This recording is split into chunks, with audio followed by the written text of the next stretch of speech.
नमस्कार साथियों, आज हमारा 20वां दिन। आज हम र का आंकड़ा या प्रारंभिक हुक सीखेंगे। ठीक है, स्टेनो में कुल 4 हुक प्रयोग होते हैं। ठीक है, उसको आंकड़ा भी बोलते हैं और हुक भी बोलते हैं। ठीक है, कौन कौन से ये मैं आपको बाद में बताऊंगा। सबसे पहला हुक होता है र का। ठीक है, इसे बाई से दाई ओर घुमाकर लिखते हैं।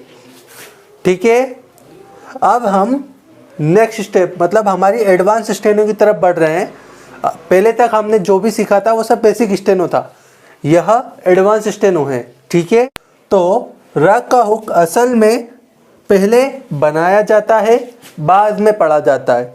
ठीक है, पहले बनाएंगे फिर पढ़ेंगे। ठीक है, बाई से दाई ओर घूमकर बनता है, पहले लिखा जाता है, बाद में पढ़ा जाता है। ठीक है, सबसे पहला नियम है इसका कि पहले हम लिखेंगे फिर पढ़ेंगे। ठीक है, अब कैसे लिखेंगे? सबसे पहले जैसे हमें कर लिखना है तो कर में हम क्या लिखेंगे? पहले हम हिंदी में कैसे लिखेंगे? हम हिंदी में लिखेंगे पहले क और फिर र। ठीक है, हिंदी में हम ऐसे लिखेंगे, पर स्टेनो में हम समय बचाने के लिए हम र के आंकड़े का प्रयोग करेंगे। कैसे? ठीक है, ये यहाँ पर देखिएगा, बाई से दाई ओर घुमाकर, तो ये हमारा बाई साइड, ये दाई ओर घुमाकर, इसे हम ऐसे लिखेंगे। ये जो हल्का सा हुक दिख रहा है इसे ही हम र का आंकड़ा कहते हैं। ठीक है, नीचे से ऊपर बनेगा, ये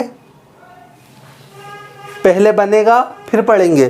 ठीक है, अब ये तो हो गया हिंदी से स्टेनो। अब वापस स्टेनो से हिंदी करेंगे तो हम सबसे पहले व्यंजन पढ़ेंगे। व्यंजन हमने सीखा था क। ठीक है, और ये र का आंकड़ा लगा इसमें, तो हम पहले पढ़ेंगे क और फिर उसके बाद हम आंकड़े को पढ़ेंगे उसके साथ र। ठीक है, तो हम इसे स्टेनो में वापस लिखेंगे, तब हम सबसे पहले व्यंजन पढ़ेंगे फिर आंकड़ा पढ़ेंगे। ठीक है, तो पहले हम लिखते हैं फिर पढ़ते हैं। स्टेनो में जब स्टेनो से हिंदी करने जाएंगे तो सबसे पहले हम व्यंजन पढ़ेंगे फिर हम आंकड़ा पढ़ेंगे। अभी इसका प्रयोग कैसे होता है मैं बहुत सारे शब्दों के साथ, उदाहरणों के साथ आपको बताऊंगा। अब सबसे पहले ये चीज़ नोट कर लीजिएगा कि नीचे से ऊपर जाने वाले य हो गया, र हो गया, ल हो गया, व व्यंजन हो गया, इनमें आंकड़ा नहीं लगता। ठीक है, नीचे से ऊपर जाने वाले जितने भी शब्द हैं उनमें र के आंकड़े का प्रयोग नहीं किया जाता। ये आप नोट कर लीजिएगा, बल्कि सब में प्रयोग होता है। ठीक है, जैसे ये हमारा कर है, तो अब इसको हमने कैसे लिखा? सबसे पहले हमने र का आंकड़ा लगा दिया और फिर क कमल का बनाया। ठीक है, पहले लिखा जाता है और पढ़ा बाद में जाता है। पढ़ेंगे जब पहले हम क पढ़ेंगे और फिर र पढ़ेंगे, कर। ठीक है, अब हमको चर लिखना है तो हमने पहले र का आंकड़ा लगाकर च बना दिया। तो इसे हम पहले लिखते समय तो हम पहले र प्रयोग करेंगे, पर जब पढ़ेंगे ना वापस स्टेनो से हिंदी, तो यहाँ पर हम च के साथ र पढ़ेंगे। पहले च पढ़ेंगे फिर र। आंकड़ों को बाद में ही पढ़ा जाता है। ठीक है, भले ही वो शुरुआत में हो या बाद में हो। आपको चारों हुक प्रयोग करना बताऊंगा। अभी आप र पे फोकस करिए। ठीक है, फिर टर, तो सबसे पहले र का आंकड़ा स्टेनो में और फिर ट।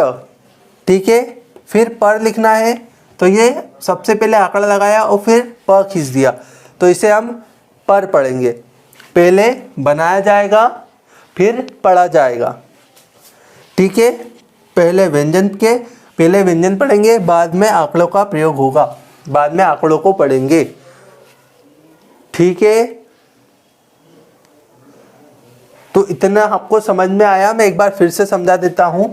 आंकड़ों का जो प्रयोग होता है सबसे पहले स्टेनो में हम, क्योंकि डिक्टेशन में क्या होता है हम सुनते हैं, तो उसे हम र बार बार ऐसे प्रयोग नहीं कर सकते।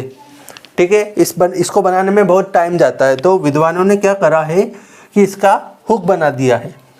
ठीक है, हुक सबसे पहले र का हुक होगा फिर ट बनेगा।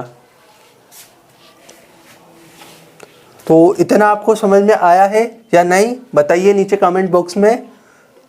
अभी हम कुछ उदाहरण लेते हैं और उससे समझते हैं। तो साथियों, यहाँ पर हमने कुछ उदाहरण लिए हैं। हर प्रकार के र के उदाहरण हम ले चुके हैं। यहाँ पर मैं हिंदी से स्टेनो र का आंकड़ा लगाकर आपको बताऊंगा। ठीक है, हमारा पहला ही शब्द है कर। ठीक है, तो हम यहाँ पर सबसे पहले आंकड़ा लगाएंगे और क बना देंगे। इसके साथ र का आंकड़ा लगाकर क बना देंगे। ठीक है, यहाँ पर मैं बड़ा बनाकर दिखाता हूँ आपको। ये हमने आंकड़ा लगाया पहले और फिर क खींच दिया, तो इसे हम पढ़ेंगे कर, क्योंकि पहले व्यंजन पढ़ा जाता है, बाद में आंकड़ा पढ़ा जाता है। ठीक है, तो ये हमारा हो गया कर। ठीक है, अब आप बोलेंगे क्र, तो यहाँ पर भी र का उच्चारण हो रहा है, तो यहाँ पर भी हम क्र ऐसा ही लिखेंगे। ठीक है, इसे हम क्र ही पढ़ेंगे। अब क्रम लिखना है, तो ये क, ये र और ये म, तो इसे हम पहले पढ़ेंगे क, फिर पढ़ेंगे हम र का आंकड़ा। व्यंजन के जिस पे आंकड़ा लगा है पहले व्यंजन पढ़ेंगे, फिर उसके बाद आंकड़ा पढ़ेंगे, फिर र, क, र और फिर म, तो इसको हम पढ़ेंगे कर्म। ठीक है,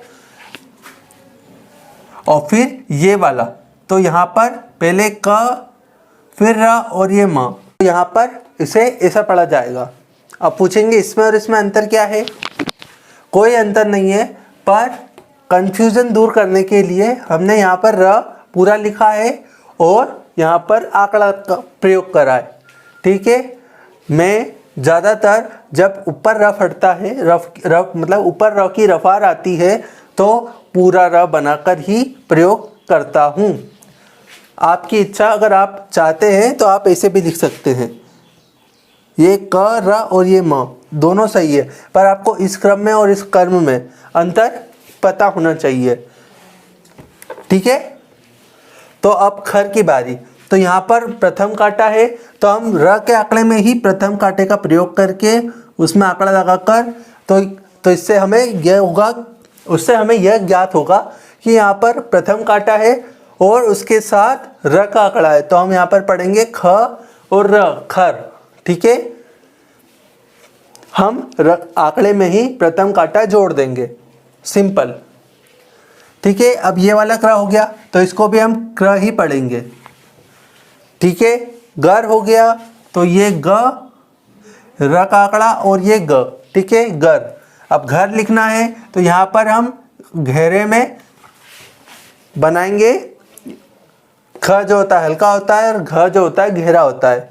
ठीक है, फिर पर लिखना है, तो यहाँ पर पहले आंकड़ा बना देंगे और फिर उसमें प जोड़ देंगे, तो इसको पढ़ेंगे प और र, तो इसे हम पढ़ेंगे प और फिर र, पर। ठीक है, अब ये वाला पर आ जाए तब भी हम इसका ही प्रयोग करेंगे, और ये वाला आ जाए तब भी हम इसी का प्रयोग करेंगे, क्योंकि स्टेनो में एक साथ इतने सारे शब्द एक जैसे नहीं दिए जाते। डिक्टेशन में इतने सारे शब्द एक साथ नहीं दिए जाते हैं, या तो वो इस प्रकार प्रयोग करेगा या पर इस प्रकार। ठीक है, फिर उसे हम चलती हुई डिक्टेशन में कोरिलेट करके शब्द बना लेंगे। ठीक है, ट्रस्ट लिखना है, तो ये नीचे र दो रफार आ जाए तब भी वही बनेगा। पहले ट, र, स का गोला और ट, इसे हम पढ़ेंगे ट्रस्ट। ठीक है, चरम लिखना है, तो ये हमारा च, पहले र का आंकड़ा च और ये म, तो इसे हम पढ़ेंगे च, र और म।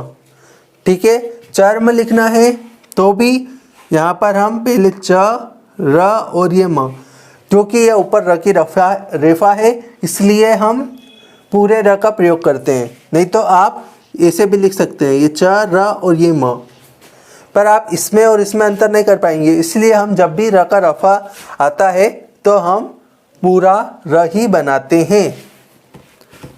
ठीक है, दर लिखना है। आप देखिए घुमावदार है, तो हम यहाँ पर पहले ही र का घुमाव लगाकर द बना देंगे, तो इसे हम पढ़ेंगे दर। पहले द फिर र का आंकड़ा लगा तो उसमें र।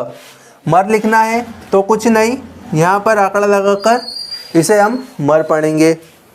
सर लिखना है, तो यहाँ पर हम पहले स का गोला और ये हमारा स, तो इसे हम सर पढ़ेंगे। श्र लिखना है, तो यहाँ पर हम श्र और ये श्र। अब सर्प लिखना है, तो यहाँ पर ये र और ये प, इसे हम ऐसे लिखें क्योंकि र की रेफा आई है और हम र की रेफा में पूरे र का प्रयोग करेंगे। ठीक है। अब हमें नीचे से ऊपर जाने वाले शब्द आपको याद है, यह नीचे से ऊपर जाता है, ल भी नीचे से ऊपर जाता है, वह भी नीचे से ऊपर जाता है। तो इन शब्दों में हम र के आंकड़े का प्रयोग नहीं कर सकते, तो यहाँ पर हम पूरा ही र बनाएंगे। ठीक है। हमने यह लिखा लाइन के ऊपर और ये बना दिया यार, यह को लंबा खींच दिया, इसमें र हमने जोड़ दिया। ठीक है। अब लार लिखना है तो ये ल बनाया और उसमें र जोड़ दिया, तो इसे हम लार पढ़ेंगे क्योंकि ये दोनों में आखिरी मात्रा है, तो इसलिए हमने उसको लाइन से ऊपर रखा है। और वार लिखना है तो पहले हमने व बना दिया और उसी में र जोड़ दिया, तो इसे हम पढ़ेंगे वार। तो उम्मीद है ये वीडियो आपको पसंद आई। अगर अच्छी लगती है तो इस वीडियो को लाइक करिए, अगर चैनल पे नए हैं तो इसे सब्सक्राइब करिए। आज के लिए इतना ही। जय हिंद, जय भारत।